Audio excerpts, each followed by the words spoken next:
The breaking news out of Utah, a speedy verdict in the trial of a doctor accused of murdering his beauty queen wife in the bathtub of their suburban family home, all to make room, allegedly, for his young mistress.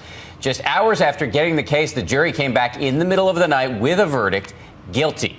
In a moment, we will hear from our chief legal analyst, Dan Abrams. But first, here's ABC's Aditi Roy. Aditi, good morning. Good morning, Dan. It was a late night for jurors. The verdict was read in the middle of the night. The jury found Martin MacNeill guilty of murder and obstruction of justice after deliberating for 11 hours. We, the jury, having reviewed the evidence and the testimony in the case, find the defendant as to count 1, murder, guilty. The shrieks of joy came the instant the guilty verdict was read. Martin MacNeill's daughters sobbing while their father remained expressionless. Afterwards, family members spoke about their years-long crusade to prove Martin MacNeill killed his wife. We're just so happy he can't hurt anyone else. For 6 years, we've put everything we have into it, and we can finally take a deep breath and put it behind us. The 5-man, 3-woman jury found MacNeill guilty of murder and obstruction of justice after 11 hours of deliberation.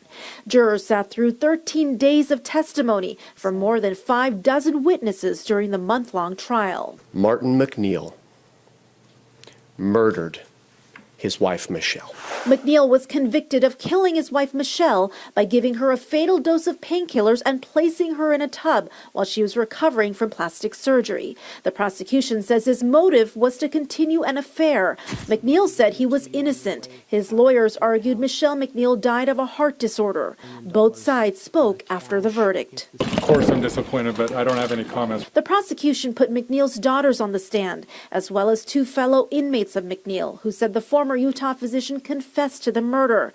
The defense maintained there was not enough evidence to convict MacNeill. That's a real possibility.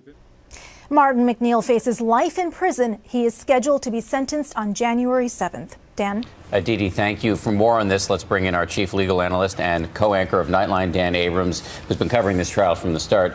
Dan, thanks for being here. We know 11 hours. A lot of people will think that it must have been an open and shut case, but in your view, it's actually not that simple. Right. First of all, 11 hours, not that quick for this kind of case. 8-person jury, so a little easier to get unanimity among them rather than a 12-person jury. The key question in this case was, are the jurors going to be convinced beyond a reasonable doubt that she died at his hands? That was it. Meaning the medical examiner said, we can't determine whether this was a murder for sure. Initially, they said it was natural causes. So that was always the problem for prosecutors in this case. Can they definitively prove that this was a murder at all?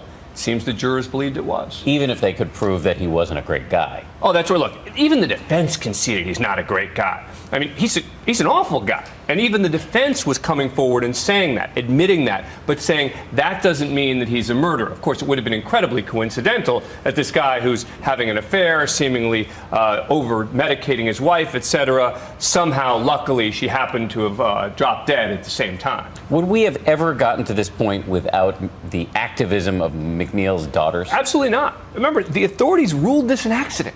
They weren't listening.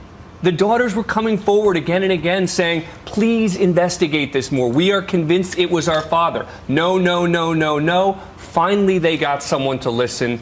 All the pieces started falling into place, and they started learning a lot more about Martin MacNeill, falsifying documents, getting arrested later on for stealing the identity of one of his daughters. I mean, crazy stuff they learned once the daughters got the authorities to look into this. And finally, very quickly, does he have any shot of appeal here? Long shot. I mean, yes, he'll appeal. Not a good shot. He's probably going to get a very stiff sentence here. This was his best hope, was here during the trial, not at the appellate level. Quite a story, and Dan Abrams, always amazing to have your analysis. Thank you very much. Here, Find some closure for those daughters. Thanks, Dan.